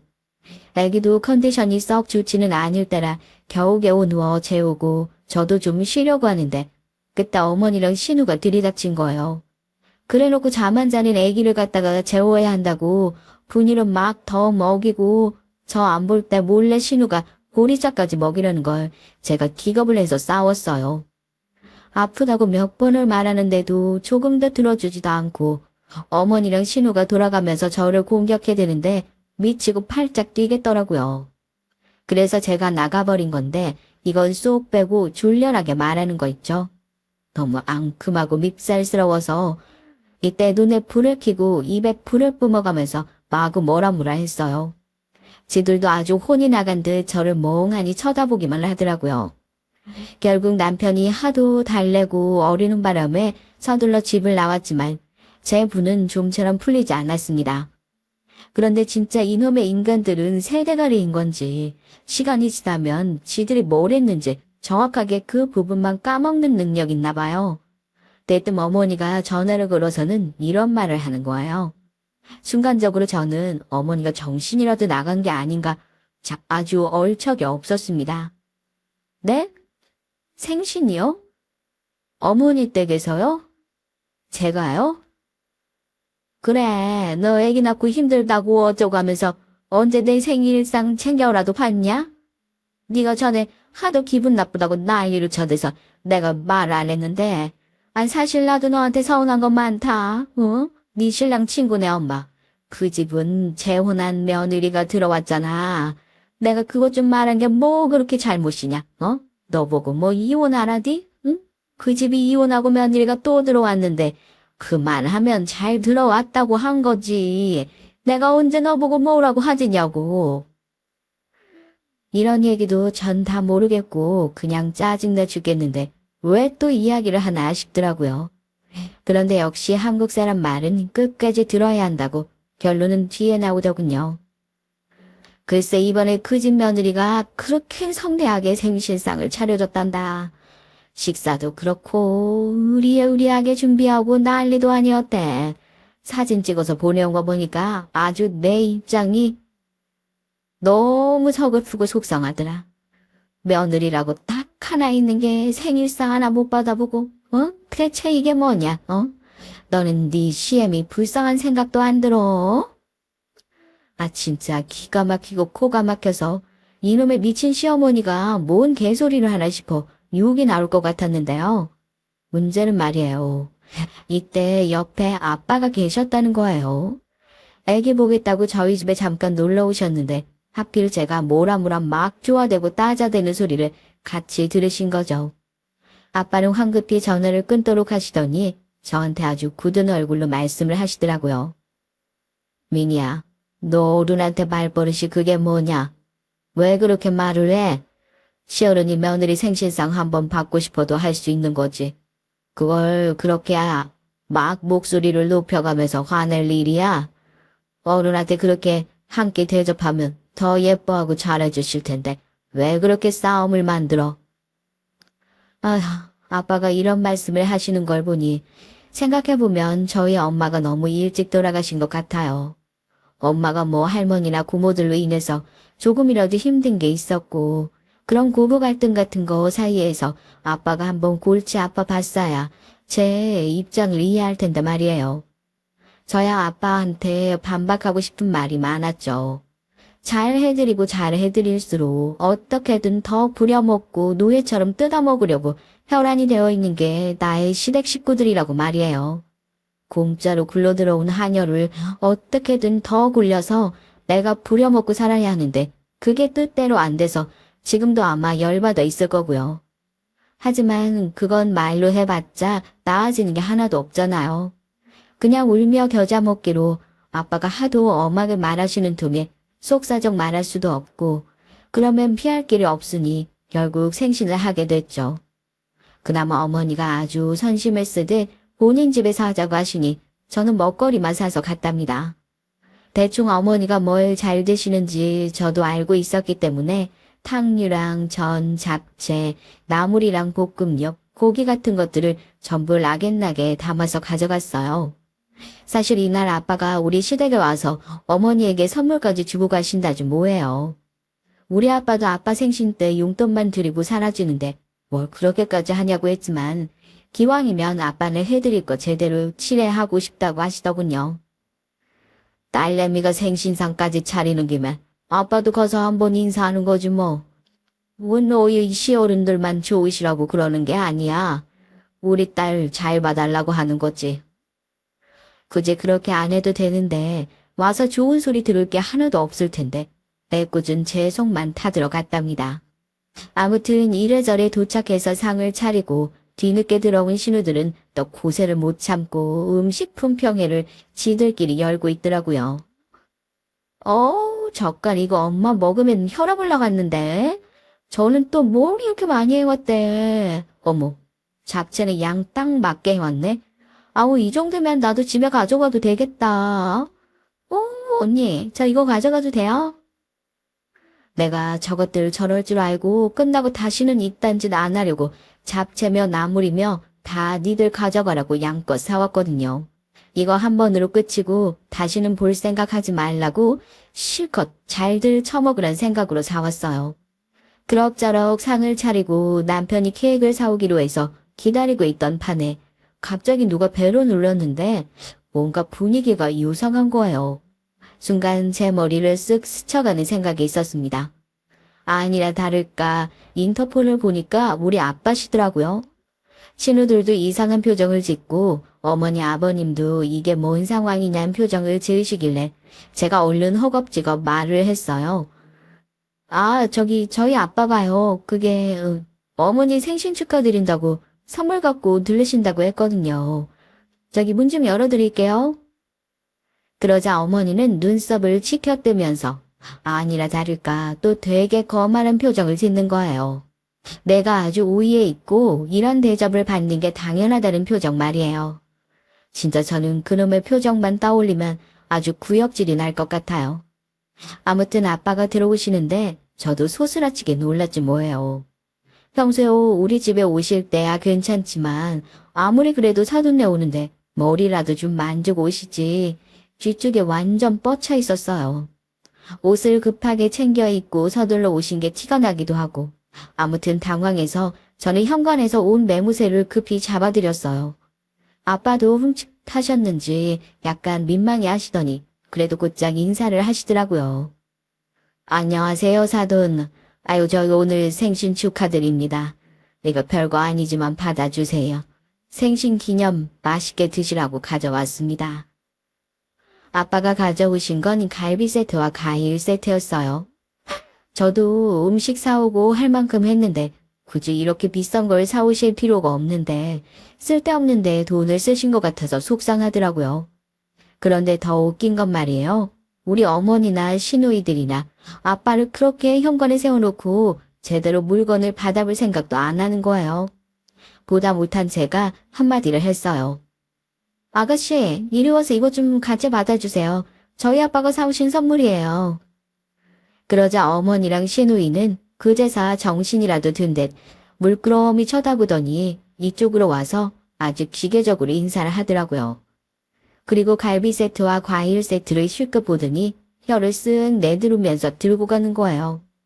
일단 저도 같이 갖고 주방 쪽으로 들어갔는데 그런 우리 아빠를 두고 시누이 두 년들이 꿍얼거리면서 뭐라고 했냐면요. 아, 진짜 그 말들 짓거리고 있을 때 제가 당장 머리채라도 잡아버렸어야 했는데 아직도 아쉬워요. 아, 뭐야? 언니가 불렀어? 뭔데 세훈이네 친정아빠 오신 거야? 아우, 내 말이. 저게 뭐야? 엄마 생신날인데 기분 다 버리게 뭐 또 저 모양으로 입고 행색 진짜 너무하다. 축하하러 온 건지 잘못되라고 놀리러 온 건지 솔직히 나 이 갈비 세트 견적 보고 참았지. 아니면 소리 지를 뻔했잖아. 남의 잔치집 동냥하러 온 걸뱅이도 아니고 올케는 왜 말도 없이 지 아빠로 부른 거야? 이때 저는 머리채는 잡지 못했지만 말꼬리는 즉각 잡아버렸고 제 목소리에 어머니까지 들어와서 끼시더군요. 형님, 아가씨, 지금 뭐라고요? 우리 아빠 얘기하신 거예요? 걸뱅이라니요. 우리 아빠 말씀하신 거 맞죠 지금? 말 다 했어요? 어머니는 걷다 대고 왜 이렇게 시끄럽냐고 짜증을 내고 현관에 멀뚱멀뚱 서 계실 우리 아빠는 안 봐도 이미 눈치 보고 계실 게 뻔해서 너무 화가 났어요. 어머니, 아니 이건 해도 해도 너무한 거 아니에요? 아빠가 어머니 생신 선물 드리러 오신 건데 무슨 이런 대접이 있어요? 나이 먹을 만큼 먹은 분들이 고맙다 인사할 줄도 모르고 게다가 뭐요? 걸뱅이? 저는 이렇게 분에 못 이겨 따지면서도 이 소리가 아빠한테 들릴까봐 도통 높낮이를 어떻게 조절할 수도 없고 제 감정과 분노 조절이 안 돼서 정말 미치고 팔짝 뛰을 지경이었죠. 그런데 갑자기 또 벨소리가 울리니 일제히 다들 현관 쪽을 보게 됐죠. 아마 이때 올 사람은 남편밖에 없었기 때문에 일제히들 나갔는데 어머니 따니는 본인 아들이 보고 싶어서 얼른 문을 열어버리시더라고요. 노인네가 진짜 못돼 처먹은 게 그 좁은 현관에 우리 아빠가 어쩔 줄을 모르고 뻘쭘하게 서 있는데도 운차만치 하고 빈틈 사이로 문을 확 열어버린 거예요. 문제는 그 문 앞에 있던 건 우리 남편도 택배기사님도 그 무엇도 아닌 사람이었어요. 아주 낭낭하게 우리 아빠를 부르는 젊은 여자가 서 있는 걸 보고는 어머니는 눈이 땡그레져서 계속 그쪽만 응시하더군요. 저 회장님, 시간 좀 더 걸리실까요? 이제 이동하실 시간인데 괜찮으실까요? 아빠만 이때 혼자 온 건 아니고 밖에 비서분이 기다리고 있었던 것 같은데 아마 전화도 안 들고 오셨을 아빠가 여기서 계속 계시니까 기다리다 못해 따로 올라왔던 모양이에요. 아빠는 당황하시더니 가겠다고 하시고 얼른 내려가시더라고요. 그 와중에도 인사하면서 내려가시는 모습에 저는 또다시 속상해졌어요. 이따위 예의도 근본도 없는 것들한테 뭐하러 저렇게 따뜻하게 해주나 싶어. 아빠만 가신 거 확인하면 다 뒤집어 엎을 생각이었죠. 그런데 어머니가 순간 어벙한 얼굴로 저한테 물어보시더라고요. 뭘 알고 싶어서 묻는 건지 저도 처음에는 못 알아들었다가 이 반응과 질문 내용을 들어보니까 그제서 파악이 됐어요. 아까 니네 아빠를 지칭했던 그 회장님이란 단어가 대체 뭐냐. 나는 그걸 알아야겠다. 바로 이거였더라고요. 우리 아빠요? 아빠 회장님이에요. 아빠가 운영하는 사업체에선 회장님이시니까요. 그게 왜요? 그러자 어머니는 갑자기 안심했다는 듯이 코웃음을 치면서 또 비꼬기 시작하는 거예요. 뒤에서 신우 두 년들을 언제 가까이 와서 보고 있었는지 이것들도 긴장이 풀려서는 깨깨거리더군요. 그럼 그렇지. 아이고 개나 소나 다 회장님이고 사장님의 세상에 무슨. 하긴 그 꼴을 해가지고 무슨 회장님이냐? 응? 얼어 죽을. 야, 니네 아빠 보고 아무 데서나 회장 소리 붙이지 말라고 해. 유가봉 대기업 총수인 줄 알겠다. 하긴 그러면 딸이 이렇게 쿵상 떨게 안 놔뒀겠지. 헤이그. 맨날 툭하면 사람 외모나 보고 판단하고 무시하고 성 긋는 인간들인 건 알았지만 그 잣대가 우리 아빠한테 오는 걸 보니까 참을 수가 없겠더라고요. 전에도 시댁 친척 어른 중 누군가가 환경미화원을 하고 있다는 걸 듣더니 곧장 무시하고 먹다 남은 그릇도 치워달라면서 아주 야멸차게 대하던 게 생각났습니다. 이것들이 안에서 새는 바가지 밖에서도 샌다고 그냥 어딜 가나 그딴 가치관을 갖고 사람들을 보더라고요. 하물며 그걸 이렇게 지들 엄마 생신이랍시고 그리고 어머니 본인 생신에 직접 선물 세트까지 들고 온 사람한테 잣대를 겨눌 일인가요? 어이가 없어서 저는 똑바로 다시 정리를 했어요. 대기업 총수는 아니어도 어중간한 총수 정도는 될 텐데요. 어머니가 뭘 한다고 우리 아빠를 무시해요? 아빠 그렇게 작지도 않은 곳 운영하고 있고 실제로 회장님 맞아요. 어머니가 뭔데 우리 아빠를 함부로 말해요? 그러자 신우들은 눈을 부라리면서 저에게 시선을 향했고 어머니는 반신반의하는 표정으로 뭔가 헷갈린다는 듯 인상을 쓰더라고요. 그게 뭔 소리야?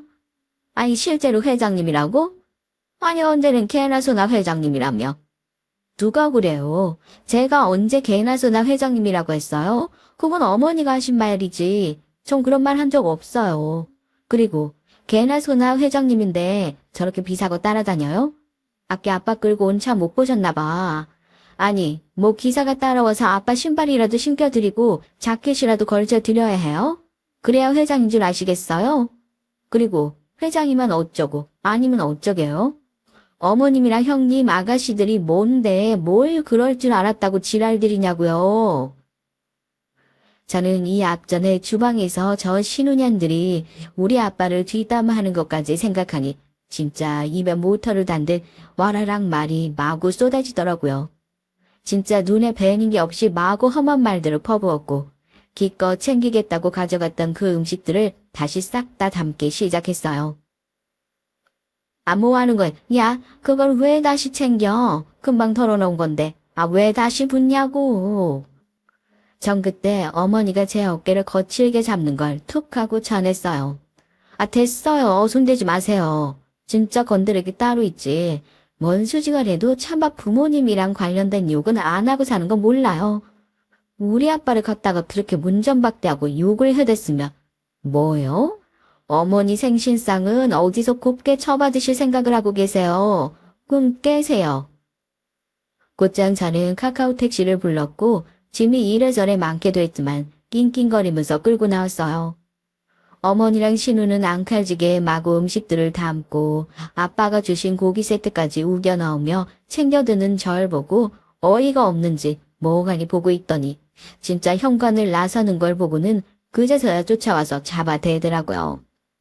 그쯤 되어서야 드디어 남편이 아기를 데리고 케이크를 들고 현관에 들어서더군요.